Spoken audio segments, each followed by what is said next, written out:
How much should you actually have in savings at your age? There's a number in your head right now. An amount you think you should have saved by this point in your life. And if you're anything like most people watching this, there's a gap between that number and what's actually sitting in your bank account. That gap? It keeps you up at night. So today, let's settle this once and for all. How much should you really have in savings at your age? And more importantly, what do you do if you're behind? Right, before we get into the numbers, I need to say something important. Those headlines you see, you should have £50,000 saved by 30, they are, for the most part, absolute nonsense. They're designed to make you feel terrible, so you click the article.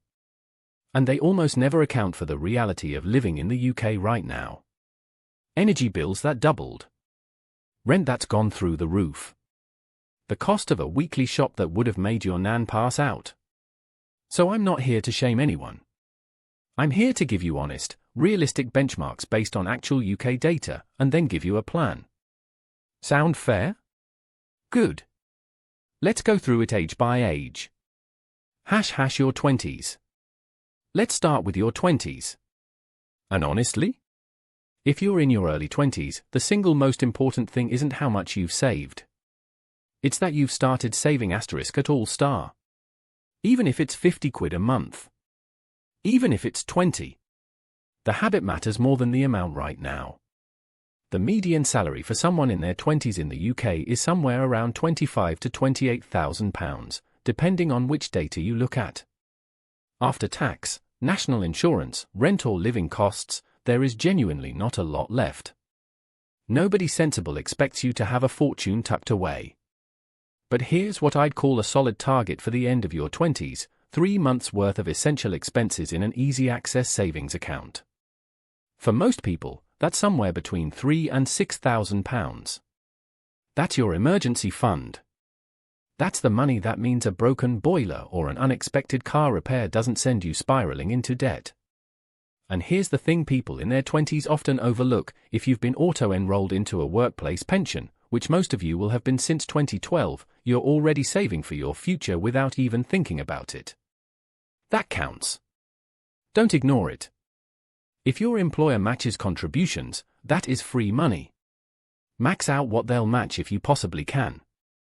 One more thing for the 20s crowd. If you're saving for your first home, look into a lifetime ISA. You can put in up to £4,000 a year and the government tops it up by 25%.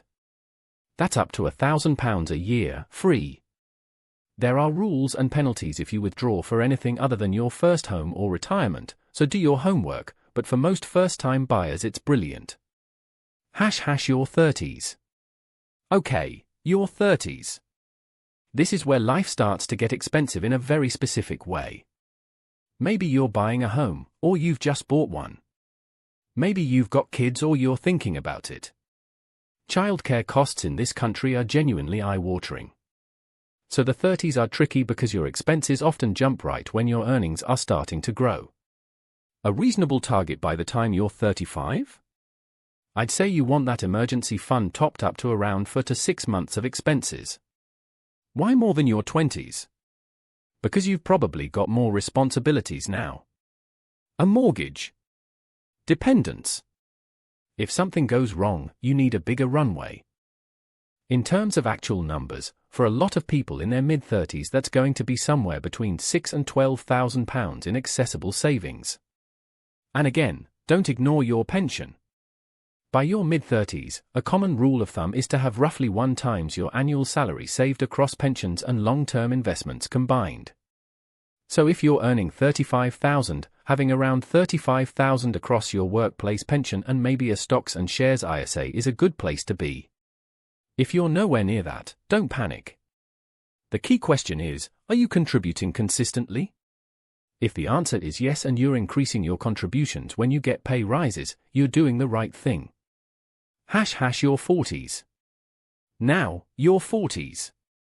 This is the decade where a lot of people have a bit of a wake-up call. You're probably at or near your peak earning years. The kids might be a bit older. And suddenly retirement doesn't feel quite so far away. The general guidance here, and this comes from various financial planning benchmarks, is that by 40 you want around 2 times your annual salary in pensions and long-term savings. By 45, aim for 3 times. So if you're earning £40,000, by 45 you'd ideally want around £120,000 across your pension pots and investments. Now I know some of you just choked on your tea. But remember, a lot of this is your pension doing the heavy lifting, especially if you've been contributing since your 20s. Compound interest is doing its thing. Employer contributions have been stacking up. It's not all money you physically put in yourself. For your accessible savings, your emergency fund and short-term goals, I'd say 6 months of expenses minimum. And this is also the decade where you really want to be thinking about using your ISA allowance more strategically. You've got £20,000 a year you can shelter from tax in ISAs. If you're not using at least some of that, you're leaving money on the table. A stocks and shares ISA, if you're investing for 5 years or more, is one of the most powerful tools available to ordinary people in the UK. No capital gains tax. No tax on dividends. It's genuinely one of the best deals going. ## your 50s. Right, your 50s. This is what I call the home stretch. Retirement is now properly on the horizon, and this is the decade where your decisions really start to compound, in both directions. The benchmark by 50 is around 4 to 5 times your annual salary in pensions and long-term investments. By 55, you want to be looking at 6 times. These are the numbers that give you a realistic shot at a comfortable retirement rather than just scraping by on the state pension. And let's talk about the state pension for a second, because people either completely ignore it or massively overestimate what it gives you. The full new state pension is currently around £11,500 a year. That's it. You need 35 qualifying years of national insurance contributions to get the full amount, and you can check your record on the government website. I'd genuinely encourage everyone over 40 to do that. But £11,500 a year is not enough for most people to live on comfortably.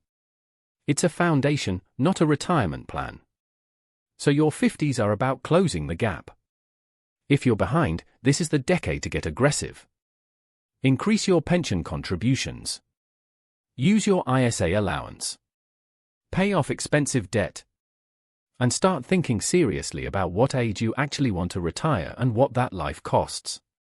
Your accessible cash savings in your 50s should still include that 6-month emergency fund, but you might also be building up a cash buffer for early retirement, money you can live on between when you stop working and when you can access your pension or state pension.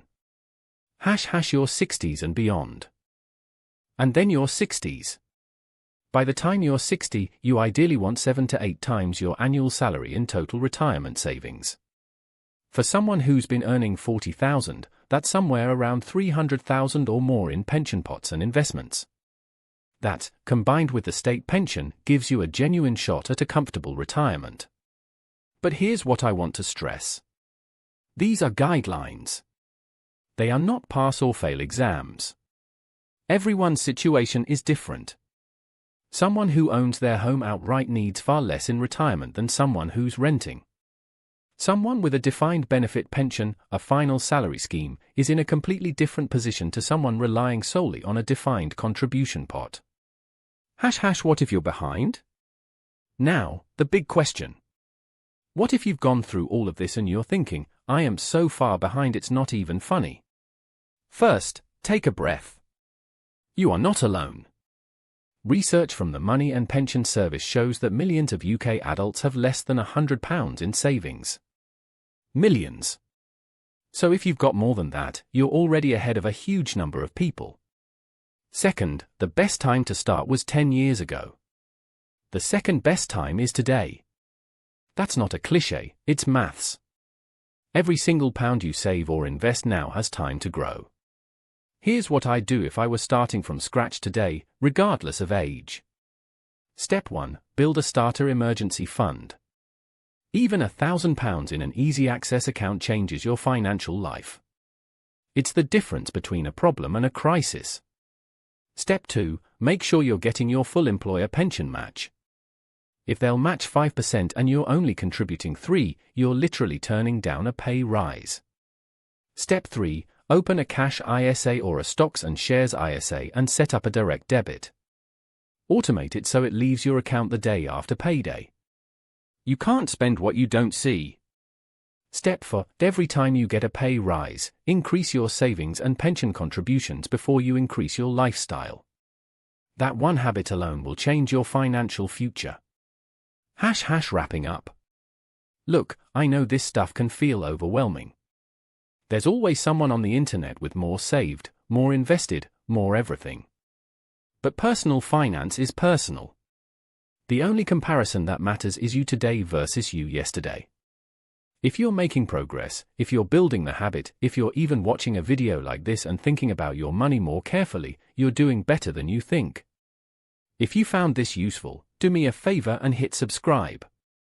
We put out new videos every week on how to make your money work harder in the UK, no jargon, no nonsense.